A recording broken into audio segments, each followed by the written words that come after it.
Hello friends, welcome back to my channel মিলুর মুক্ত আকাশ। মিলুর মুক্ত আকাশে সবাইকে স্বাগত জানিয়ে আমি মিলু চলে এসেছি আরও একটি এপিসোড নিয়ে। তো এখন তো পিঠেপুলির সময়, শীতকাল, তো আমিও একটু বাড়িতে পিঠেপুলি বানিয়েছিলাম, তো সেই ভিডিওই তোমাদের সঙ্গে আজকে শেয়ার করতে চলে এসেছি। অনেক রকম পিঠেই তো বাড়িতে বানিয়েছি, কিন্তু এখন অনলাইন খুললেই দেখা যাচ্ছে যে চিতই পিঠে। তো এই যে চিতই পিঠেটা আমি কিন্তু কোনো দিনই বানাইনি। তো আমার কাছে সাঁচও নেই আর কিছুই নেই, আমি নর্মাল তাওয়াতে শুধুমাত্র চাল বাটা দিয়ে আজকে বানাবো চিতই পিঠে।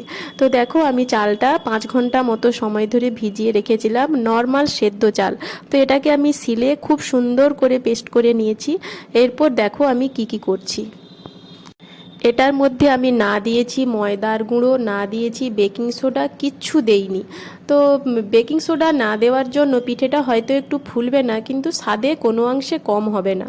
তো দেখো, আমি চালটা সুন্দর করে বেটে নিয়েছি। এর মধ্যে আমি দিয়ে দেবো স্বাদ অনুযায়ী লবণ। তো লবণটা খুব বেশি দিলে কোনো পিঠেই স্বাদে ভালো লাগে না, তো সেই জন্য লবণটা একটু পরিমাণে কম দেব। আর দেব এখানে নারকেল কোড়া। তো আমি নারকেলটা কুড়িয়ে রেখেছিলাম, তো সেই নারকেলটা এর সঙ্গে মিশিয়ে নেব। তো এই পিঠের স্বাদ কিন্তু সত্যি অনবদ্য। আমি কিন্তু আগে কোনো দিন এই পিঠে বানাইও নি আর খাইও নি, কিন্তু এখন সোশ্যাল মিডিয়া খুললেই দেখা যাচ্ছে চিতই পিঠে চিতই পিঠে। তো ভাবলাম দেখি একবার বানিয়ে।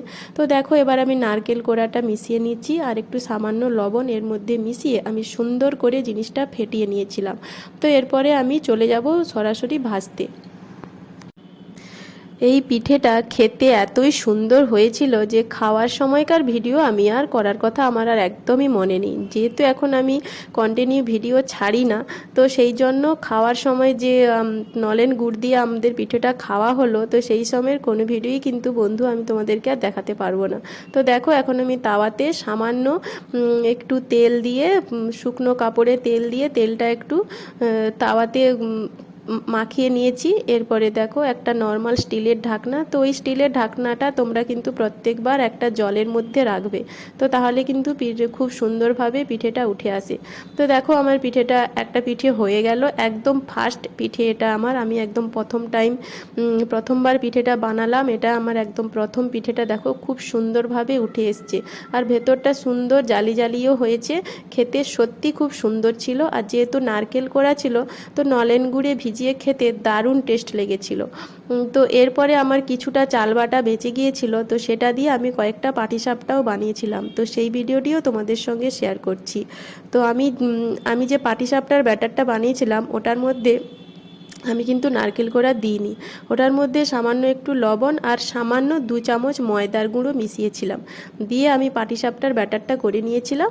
তো এরপর আমি কিন্তু পাটিসাপটাও কয়েকটা ভেজেছিলাম, তো সেই ভিডিও সামান্য তোমাদের সঙ্গে আজকে তুলে ধরবো। তো বন্ধুরা, তোমরা সবাই দেখতে থাকো, আর প্লিজ একটা লাইক দিও আর কমেন্ট করে জানিও যে আজকের আমার এই পিঠে বানানোর রেসিপি তোমাদের কেমন লাগলো। শীতকাল তো আমাদের কাছে ক্ষণিকের অতিথি, মাত্র কয়েকদিনের জন্য এসে আবার চলে যায়। তো এই সময় পিঠেপুলি না খেলে গরমে আর পিঠেপুলি খাওয়ার মজাই থাকে না, বা খেতে ইচ্ছেও করে না, বানাতেও ইচ্ছে করে না। তো সেই জন্য শীতকাল মানেই প্রত্যেক বাড়িতে কিছু না কিছু পিঠেপুলি তো বানানোই হচ্ছে।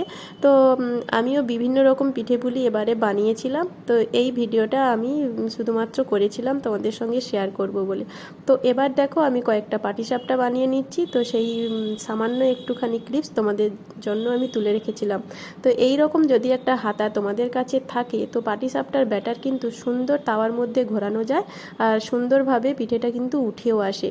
তো দেখো, আমি সুন্দরভাবে ব্যাটারটা আগে মিলিয়ে দিয়েছি চারিদিকে। এরপরে ওর মধ্যে আমি নারকেলের পুরটা দিয়ে জাস্ট মুড়ে দিলেই ব্যাস উঠে আসবে। আর পাটিসাপটাগুলো এতটা সফট হয়েছিল, খেতেও কিন্তু খুবই সুন্দর হয়েছিল। তো পাটিসাপটার সম্পূর্ণ ভিডিও আমি তোমাদের জন্য করতে পারিনি, তো সামান্য একটু মনে হলো যে পাটিসাপটা যখন বানাচ্ছি একটুখানি ক্লিপস নিয়ে রাখি, তো সেই জন্য তোমাদের সঙ্গে একটু ছোট্ট ভিডিও আমি পাটিসাপটা শেয়ার করলাম। তো বন্ধুরা, আশা করি সবাই খুব ভালো আছো, সুস্থ আছো, এবং শীতকাল মানে খুব মজা করে সবাই পিঠে খাচ্ছো এবং বানাচ্ছো। তো সবাই কেমন কীরকম পিঠে বানাচ্ছো আমার সঙ্গে শেয়ার করো, আর অবশ্যই কমেন্ট করে জানিও। তো সবাই খুব ভালো থেকো, সুস্থ থেকো। জানি না আবার কবে ফিরে আসবো, তো চেষ্টা করব শিগগিরই ফিরে আসার। তো আজকের মতো এটুকুই। সবাইকে টাটা জানিয়ে আজকের মতো বিদায় নিচ্ছি। সবাই খুব ভালো থেকো, সুস্থ থেকো, আর অবশ্যই জমিয়ে সবাই পিঠে খাও। আজকের মতো সবাইকে টাটা, বাই বাই।